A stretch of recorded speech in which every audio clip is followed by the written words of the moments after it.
Será feito agora o exercício 6.16 do David Griffiths de Eletrodinâmica, da terceira edição. Ele fala assim: um cabo coaxial consiste de dois tubos cilíndricos muito longos. Então aqui está o exemplo: tubo preto e tubo azul, né? Separados por material isolante de susceptibilidade QM. Então aqui você tem a susceptibilidade QM. Uma corrente I passa pelo condutor interno, então a corrente Izinho pretinho aqui, e retorna ao longo do externo azul. Em cada caso, a corrente se distribui uniformemente sobre a superfície. Encontre o campo magnético na região entre os tubos. Então, eu quero saber o campo magnético entre os dois tubos. Como verificação, calcularemos a magnetização e as correntes, né, ligadas, confirmando que, juntamente, é claro, com as correntes livres, elas geram o campo correto. Então, eu terei que achar o campo magnético e depois fazer a verificação através da magnetização volumétrica superficial e logo em seguida da corrente. Ótimo. Então, como será que eu vou calcular o campo magnético? Bom, primeira coisa, já que existe uma simetria cilíndrica no nosso exemplo, eu posso trabalhar aqui com um cilindro, né? Uma superfície amperiana de um cilindro aqui dentro, até como se eu tivesse um cilindrinho interno aqui, né? De um determinado raio S, aqui um raio S, e eu posso utilizar esta equação, integral fechada do vetor auxiliar escalar dl igual corrente livre encerrada. Isso aqui temos no nosso capítulo 5 e é utilizado no capítulo 6. Ótimo. Bom, como que eu faço essa integral? Integral simples, né? O H é constante, módulo do H, o módulo do dl. O que é o dl? dl é o comprimento dessa circunferência desse cilindro que estamos trabalhando, que é 2πs. Isso, igual a corrente cerrada é a correntinha I. Desse modo, passando esse 2πs para cá, I é igual, H é igual a I sobre 2πs, módulo, e o vetor, bom, como a corrente ela está para a direita, o vetor ele possui esse sentido, que é o sentido φ. Lembrando que estamos trabalhando com coordenadas cilíndricas. Quem esqueceu coordenada cilíndrica, você tem aqui um cilindro. Este é o vetor Z. O vetor radial, vamos chamá-lo de S. E você tem um vetor azimutal φ. Coordenadas cilíndricas desse modo. Então, você teria aqui um Z, S, Z e S e o φ saindo aqui na nossa página, né? Só para fazer uma revisão. Ótimo. Bom, eu achei o H, mas eu quero achar o B. Então, eu vou precisar de alguma equação para isso, né? E eu vou precisar usar a equação 6.30 do nosso livro, que é essa aqui, que temos o H e acho o B de uma maneira simples. Então, o B é μ0, 1 mais suscetibilidade, vezes o H. Quem que é o H? Esse valor. I sobre 2πs. E como depende apenas da direção do H, na direção φ. Este é o nosso campo magnético. Fechou. Seu exercício. O problema agora é a verificação, né? Bom, para verificar, o exercício pediu para você usar magnetização e depois as correntes. Vamos verificar essa resposta utilizando os outros dados. Ótimo. Então, aqui, o primeiro passo é calcular a magnetização, né? Então, eu vou precisar de alguma equação que relacione o que eu já tenho para chegar na magnetização. Que tal usar essa equação aqui, ó, 6,29? Magnetização é igual que, chega para cá, que M vezes o vetorzinho auxiliar H. Então, magnetização será que M vezes o H, que a gente descobriu agora, que é I sobre 2πs.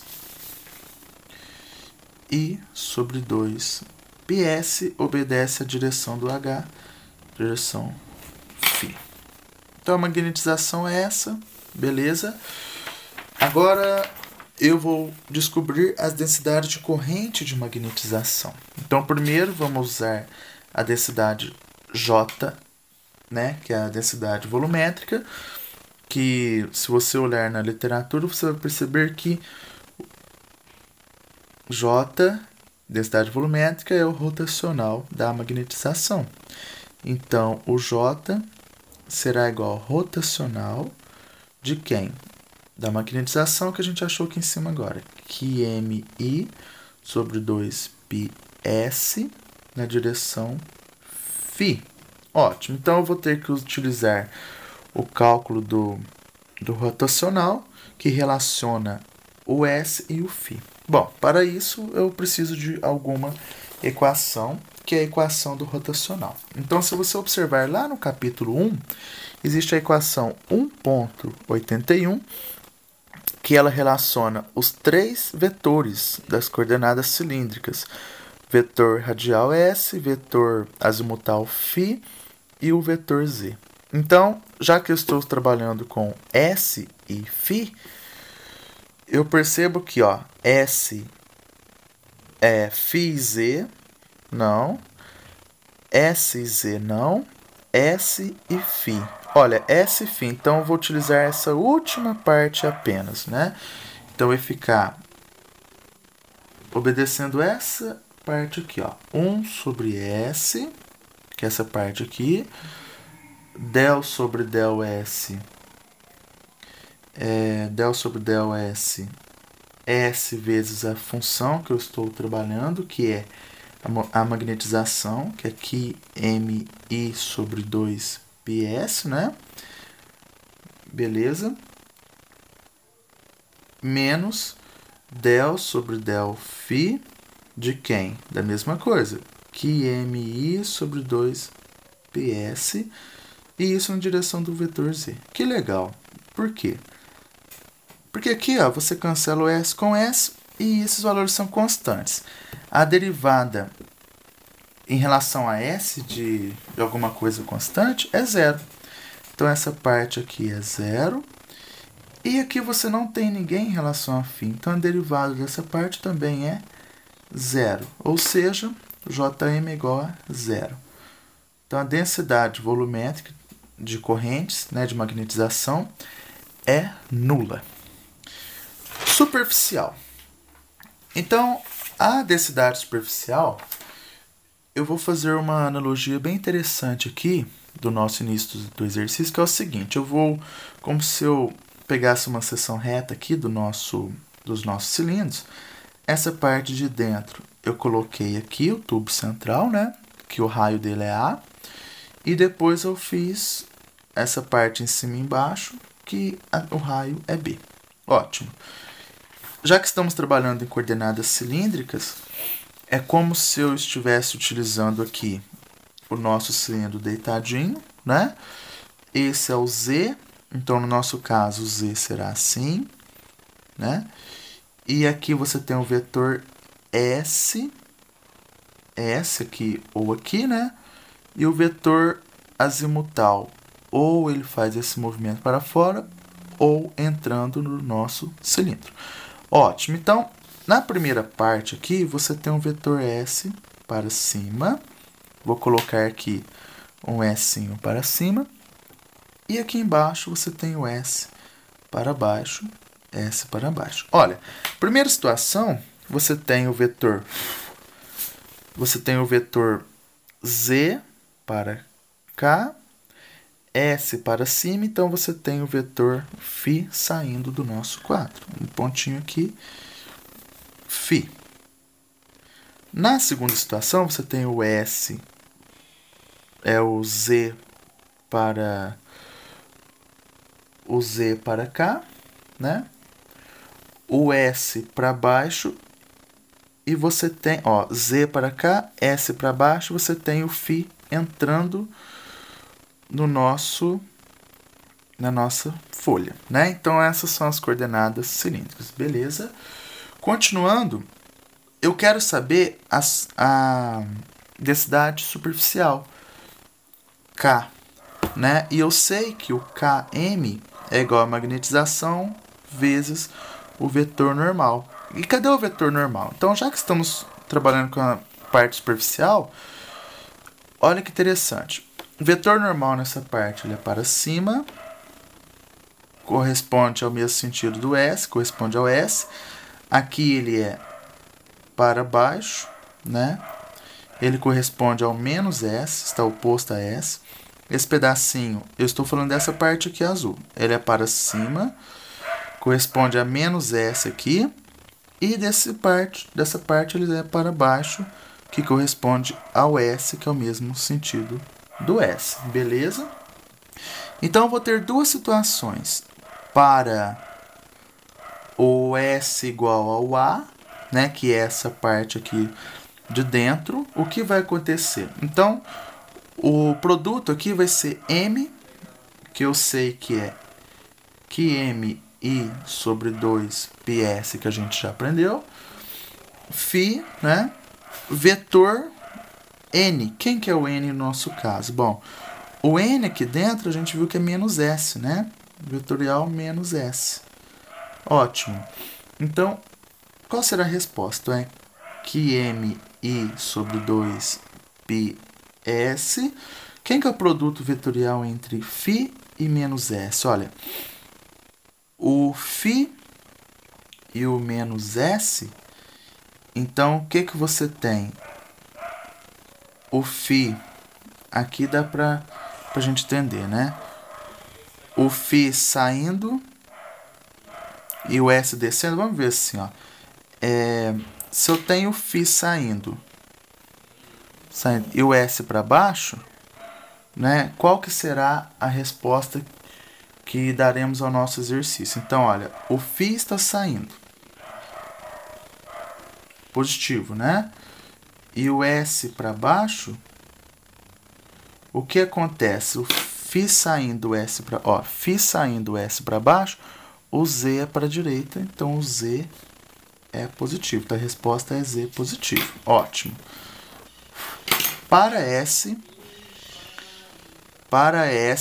igual a B, o que eu vou ter? A mesma coisa aqui, né? Φ, vetor S igual a B, a gente percebeu que o N é igual a S, né? Vetor S. Então vai ficar φ saindo, o S, o que vai acontecer com S? Ele, olha, φ saindo, né? Positivo. O S, ele está apontando para cima, né? Eu estou falando a parte de cima. E o Z está ao contrário. Bom, se o Z está ao contrário, então aqui vai ser menos Z.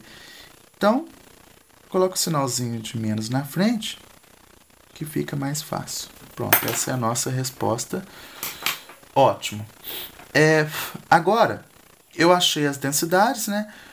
Eu quero achar a corrente encerrada. O que é a corrente encerrada? É a corrente I, que a gente está trabalhando aqui, né? Aqui dentro ela é desse sentido, fora é do outro, beleza? Que vai ser o I mais quem? A corrente que está sendo trabalhada aqui. Bom, a volumétrica a gente viu que é 0 e a superficial. Como eu estou querendo saber no tubo central, a superficial vai ser quem? Vai ser essa parte aqui, não é? Porque eu estou trabalhando com a parte de dentro, que o raio é igual a A. Então, vai ficar QMI sobre 2πs, que o S, na verdade, é o A, né? Vezes quem? Olha, então, eu tenho a densidade superficial de corrente e eu quero essa densidade em todo o meu cilindro. Então, é vezes o comprimento aqui, né, de todo o meu cilindro. Então, é 2π vezes o raio A. Cortando em cima e embaixo, você tem que a corrente encerrada é I mais QMI. Corrente encerrada será quem? I1 mais QM. Essa é a corrente encerrada. Ótimo. Eu quero provar que o campo é o mesmo. Então, o que eu vou fazer? Eu vou usar a lei de Ampère, né? E eu vou achar o campo magnético. Então, a integral fechada de B dl é μ0 e encerrada. Então, olha, o B é o próprio B, o dl é o deslocamento que eu tenho, né, que vai ser 2π vezes o S. Lembrando que esse S que eu estou trabalhando é esse S aqui do início do nosso exercício, né, que é esse S, ele está entre maior do que A e menor do que o B. Então, continuando aqui o nosso raciocínio, o ângulo entre o B e o DL, ele é o mesmo, ele é 0 graus, né? Porque, olha, o B é como se ele fosse assim, é φ, e o DL também, então o ângulo é 0. Módulo do primeiro, módulo do segundo, cosseno do ângulo, cosseno de 0 é 1, né? Porque é um produto escalar. Isso tem que ser igual a quem? A μ0 vezes o I encerrado, que é essa parte aqui. I1 mais QM. E o interessante de tudo é que se você passar esse valor para baixo, vai ficar μ0, 1 mais QM I sobre 2πs. E a direção é φ. E essa é a resposta. Será que bate com o anterior? Perfeito. Mesma coisa. Então, foi provado, né, como queríamos demonstrar. E essa é a resposta do exercício.